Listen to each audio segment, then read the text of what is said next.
No, you did that. I told him we were going to do it.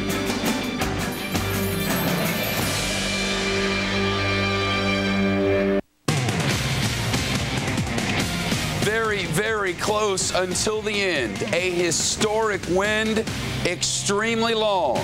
The details on America's Newscast now.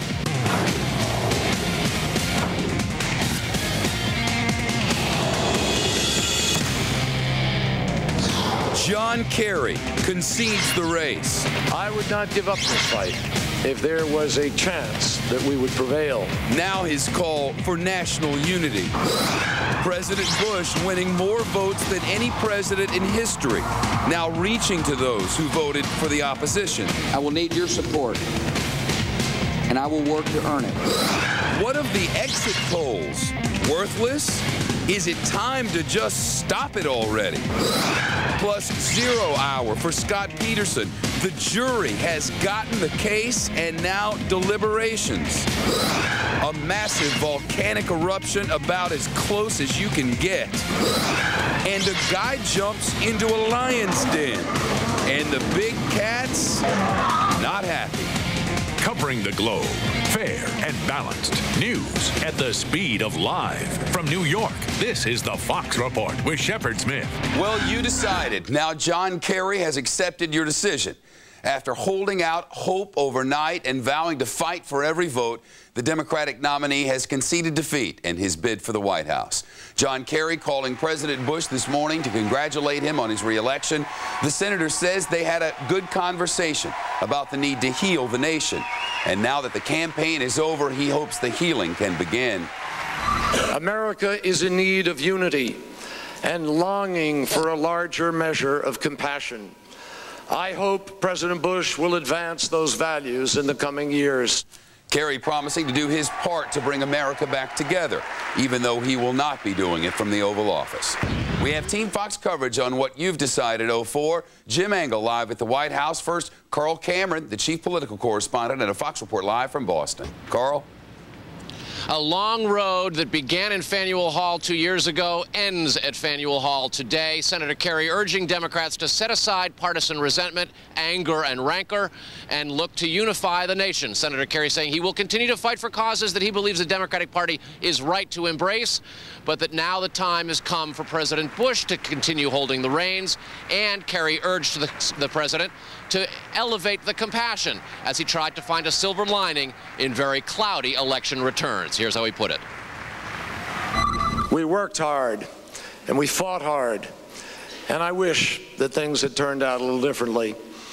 But in an American election, there are no losers, because whether or not our candidates are successful, the next morning we all wake up as Americans.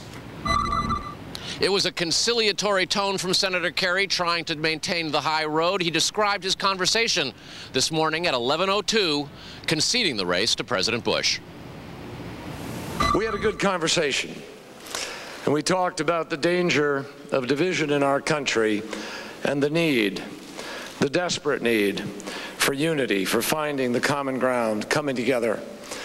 Today, I hope that we can begin the healing.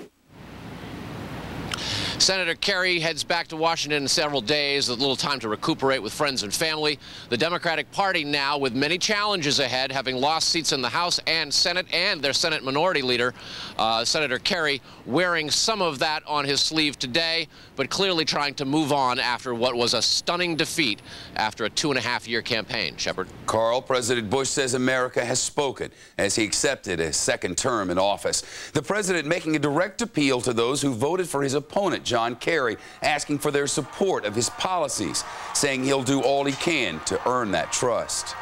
When we come together and work together, there is no limit to the greatness of America.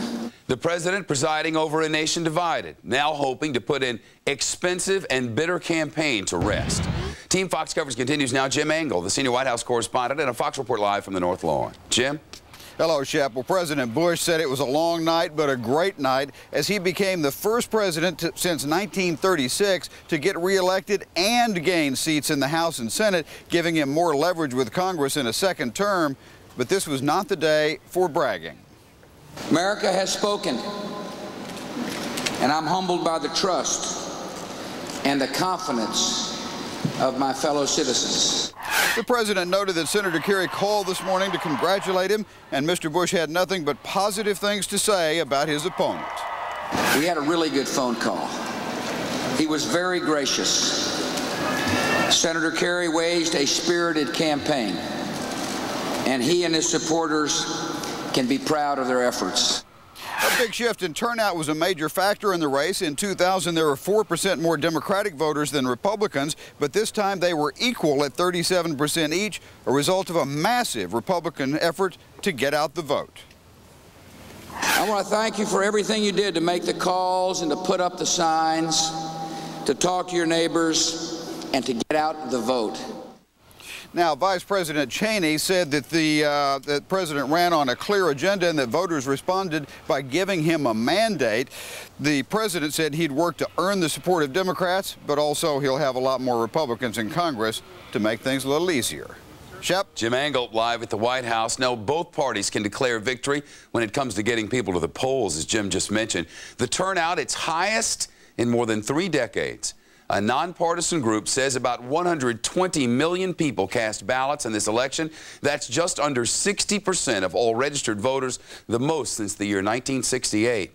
But young people did not set any turnout records. This year, fewer than 1 in 10 voters were between the ages of 18 and 24.